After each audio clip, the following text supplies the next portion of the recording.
Hello दोस्तों, मैं अंकित सिंह आप सभी लोगों का विजडम हब स्टडी पर स्वागत करता हूं।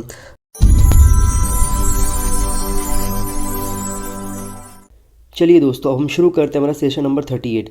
इससे पहले मैं उन सभी प्रश्नों के जवाब दे देता हूं जो मैंने 37 में पूछा था।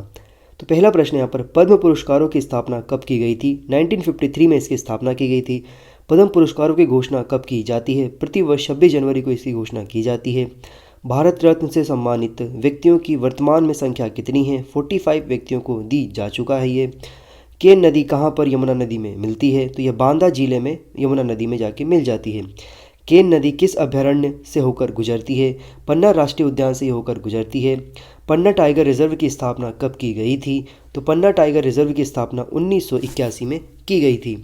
अब यहाँ पर जो हम 4 टॉपिक को डिस्कस करेंगे उसमें से अटापका पक्षी अभयारण्य, श्रीनगर को यूनेस्को रचनात्मक शहरों की नेटवर्क सूची में शामिल किया गया है, आईएनएस वेला और आईएनएस वागीर के बारे में हम यहाँ पर पढ़ेंगे। तो पहला टॉपिक है वो है अटापका पक्षी अभयारण्य। तो आंध्र प्रदेश के कोल्लेरू स्थित अटापका पक्षी अभयारण्य जो है वहाँ पर 2 प्रवासी पक्षियों ग्रे पेलिकल्स और सारस का अकेला सुरक्षित प्रजनन क्षेत्र बचा हुआ है ये वर्तमान स्थिति में। अटापका पक्षी अभयारण्य की अवस्थिति की अगर हम बात करें तो यह पक्षी अभयारण्य पश्चिमी गोदावरी और कृष्णा जिले की सीमा पर कोल्लेरू झील में अवस्थित है। यह पक्षी अभयारण्य को पक्षियों का स्वर्ग भी कहा जाता है। तो आप देखेंगे तो ये आंध्र प्रदेश में स्थित है ये। इसके बाद कोल्लेरू झील के विषय में अगर हम बात करें तो कोल्लेरू झील देश की सबसे बड़ी ताजे पानी की झीलों में से एक है। यह कृष्णा और गोदावरी की डेल्टा के मध्य स्थित है। यह झील दोनों नदियों के लिए प्राकृतिक बाढ़ संतुलन जलाशय का कार्य करती है। इसे वर्ष 1999 में भारत के वन्य जीवन संरक्षण अधिनियम 1972 के तहत एक वन्य जीव अभयारण्य that means wild life sanctuary के रूप में अधिसूचित किया गया था। यह एक रामसर साइट है, तो इसे आपको याद रखना है। यहाँ पर जो अगला टॉपिक है वो है श्रीनगर यूनेस्को रचनात्मक शहरों का नेटवर्क। तो हाल ही में संयुक्त राष्ट्र शैक्षणिक, वैज्ञानिक और सांस्कृतिक संगठन, जिसको इंग्लिश में कहा जाता है United Nations Educational, Scientific and Cultural Organization, UNESCO, ने श्रीनगर को रचनात्मक शहरों का network that means UNESCO creative sites networks UCCN के एक भाग के रूप में नामित किया हुआ है यहाँ पर। तो इससे पहले भारत के मुंबई, चेन्नई, हैदराबाद, वाराणसी और जयपुर को इस नेटवर्क में शामिल किया गया है और अब श्रीनगर शामिल हो गया है। तो इस प्रकार शहरों की संख्या 6 हो गई है भारत से। अगर हम बात करें यहाँ पर श्रीनगर के बारे में तो श्रीनगर शहर को शिल्प और लोक कला के क्षेत्र में रचनात्मक शहरों के रूप में नामित किया गया है और जयपुर के बाद इस श्रेणी में भारत का यह दूसरा शहर है। यह न केवल श्रीनगर शहर को वैश्विक पहचान देगा बल्कि अंतर्राष्ट्रीय फंडिंग, शिल्प विश्वविद्यालयों के साथ सहयोग और उत्पादन के साथ साथ प्रोत्साहन के रूप में प्रीचिंग क्राफ्ट में भी मदद करेगा ये। इसके साथ ही जम्मू और कश्मीर की राजधानी श्रीनगर विश्व के 395 रचनात्मक शहरों के नेटवर्क क्लब में शामिल हो गई है। यूनेस्को द्वारा हर वर्ष विश्व के विभिन्न शहरों को अपनी यूसीसीएन परियोजना के तहत शामिल करने के लिए आवेदन मांगा जाता है। भारत से यह आवेदन संस्कृति मंत्रालय के माध्यम से भेजे जाते हैं। यहाँ पे अगर हम बात करें यूनेस्को का रचनात्मक शहरों का नेटवर्क के बारे में क्या है, ये किस प्रकार कार्य करता है, तो इसे वर्ष 2004 में प्रारंभ किया गया था। इसका उद्देश्य उन शहरों के मध्य सहयोग को बढ़ावा देना है जो रचनात्मक को अपनी शहरी विकास में रणनीतिक कारणों के कारण रूप में यहाँ पर पहचान दिलाने में सक्षम होते हैं। और यह योजना जो है सतत विकास लक्ष्य 11 सस्टेनेबल डेवलपमेंट गोल 11 का उद्देश्य सतत शहरों और समुदायों से संबंधित है। ये नेटवर्क में 7 रचनात्मक क्षेत्रों को शामिल किया गया है। शिल्प एवं लोक कला, मीडिया कला, फिल्म, डिज़ाइन, गैस्ट्रोनॉमी, साहित्य और संगीत को यहाँ पर शामिल किया गया है। यूसीसीएन में शामिल भारत के शहरों की बात करती किस विषयों के तहत वो शामिल किए गए हैं और किस वर्ष शामिल किए गए हैं, तो श्रीनगर को यहाँ पर शिल्प और कला लोक के लिए यहाँ पर शामिल किया गया है 2021 में। मुंबई को फिल्म के लिए शामिल किया गया 2019 में। हैदराबाद को गैस्ट्रोनॉमी के लिए शामिल किया गया 2019 में। चेन्नई को संगीत का रचनात्मक शहर माना गया और इसे 2017 में शामिल किया गया। जयपुर को शिल्प और लोक कला के रूप में शामिल किया गया 2015 में।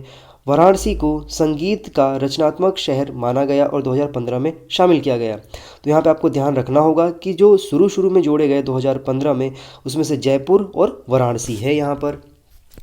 यहाँ पे अगर हम बात करें यूनेस्को के बारे में तो संयुक्त राष्ट्र संघ का यह एक संस्था है। कि एक विशेष एजेंसी के रूप में इसे जाना जाता है। यह शिक्षा, वैज्ञानिक और संस्कृति के क्षेत्र में अंतर्राष्ट्रीय सहयोग के माध्यम से शांति स्थापित करने के लिए प्रयासरत रूप में कार्य करता है। इसकी स्थापना 1945 में हुई थी। इसका मुख्यालय पेरिस में है, जो कि फ्रांस में स्थित है। यूनेस्को की प्रमुख पहलों की अगर हम बात करें तो मैन एंड बायोस्फीयर प्रोग्राम है इसका, विश्व धरोहर कार्यक्रम है, ग्लोबल जियो पार्क नेटवर्क है, फिर इसके साथ साथ रचनात्मक शहरों का नेटवर्क है जिसके तहत श्रीनगर को शामिल किया गया है, atlas of the world's language in danger है। फिर रिपोर्ट्स की बात करें यहाँ पर तो यूनेस्को विज्ञान रिपोर्ट्स प्रस्तुत करता है, वैश्विक शिक्षा निगरानी रिपोर्ट प्रस्तुत करता है, state of the education report in India यह भी इसके द्वारा प्रस्तुत किया जाता है। यहाँ पर जो अगला टॉपिक है वह आईएनएस वेला। तो हाल ही में प्रोजेक्ट 75 के तहत निर्मित चौथी स्कॉर्पियन सबमरीन आईएनएस वेला को भारतीय नौसेना को प्रदान कर दिया गया, मतलब इसको कमीशन कर दिया गया है। तो स्कॉर्पियन श्रेणी की अगर सबमरीन की बात करें तो प्रोजेक्ट 75 के तहत शामिल स्कॉर्पियन श्रेणी की पनडुब्बियां डीजल इलेक्ट्रिक प्रोपल्शन सिस्टम द्वारा संचालित होती हैं। स्कॉर्पियन सर्वाधिक परिष्कृत पनडुब्बियों में से एक है जो एंटी सरफेस शिप वॉरफेयर, पनडुब्बी रोधी युद्ध, खुफिया जानकारी एकत्र करने तथा खादान बिछाने और क्षेत्र विशिष्ट की निगरानी सहित कई मिशनों को पूरा करने में सक्षम है। ये स्कॉर्पियन श्रेणी की जुलाई 2000 में खरीदी गई रूस के द्वारा आईएनएस सिंधु शास्त्र के बाद लगभग 2 दशकों में नौसेना की पहली आधुनिक पारंपरिक पनडुब्बी श्रृंखला है ये।